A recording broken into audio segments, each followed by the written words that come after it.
Okay, so what we're setting up today, I get asked this a million times. Shane, I don't have 18Ks. Shane, I don't have M40s. I just want to be able to go with available light. Well, there's those scenes when you can go with available light, and that's what I'm going to take you through right now. It's a short scene. It has no dialogue. It just has a push in when we start to hear the chants, and then it's a cut in over Matthew Fox's shoulder to January Jones, and a cut in here over January to Matthew. So this is something that can be done in probably an hour. So you can go with what's available. And then maybe if some clouds come in, you can wait for the clouds to go away, or you can augment after that. But I'm going to show you the process of going with what's available, and we will start to shape the light. So let's start to lay the dolly track here. Let's keep it on the carpet so we're not damaging the floor. And I lined up a 35 mil. 35 mil looks really nice. And I'm purposely going very low with the camera because I kind of want to prove a point about the available light scenario. We're going to see that very hot sky out there. And we're going to see what we're going to need to do to be able to hold those details so it doesn't clip out. I'll show you with what's available. Okay, and then we'll see if we can use some of the available light with some mirror boards or reflector boards to add some subtle nuance to the scene. Right off the bat, while they're laying the dolly track, I know I need some neg fill on this scene. Let's tape up a couple of these very inexpensive, but they work like $1,000,000. This is black tablecloth from Smart and Final. It comes in 9-foot lengths, 5 feet wide. What I like about this fabric as well is it has a texture to it. Visqueen, kind of that black plastic, doesn't have a texture, and it's very hard to tape up. It doesn't grip very easily. And we'll do 2 of these.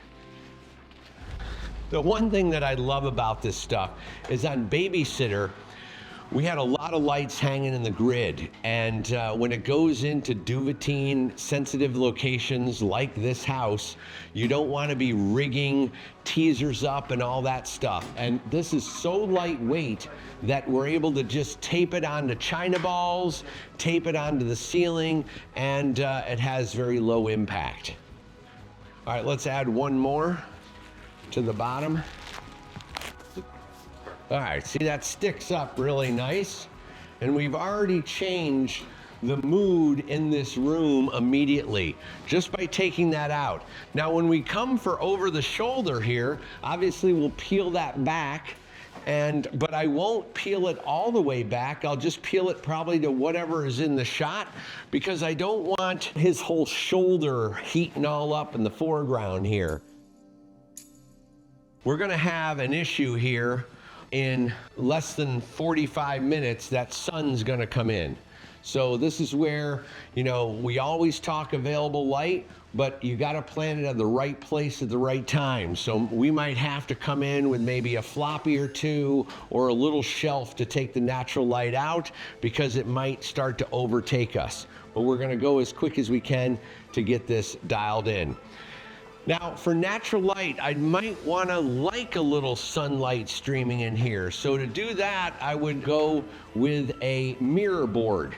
I'm trying not to use any light. I'm going to ricochet mirror boards. But again, we do have Santa Ana winds.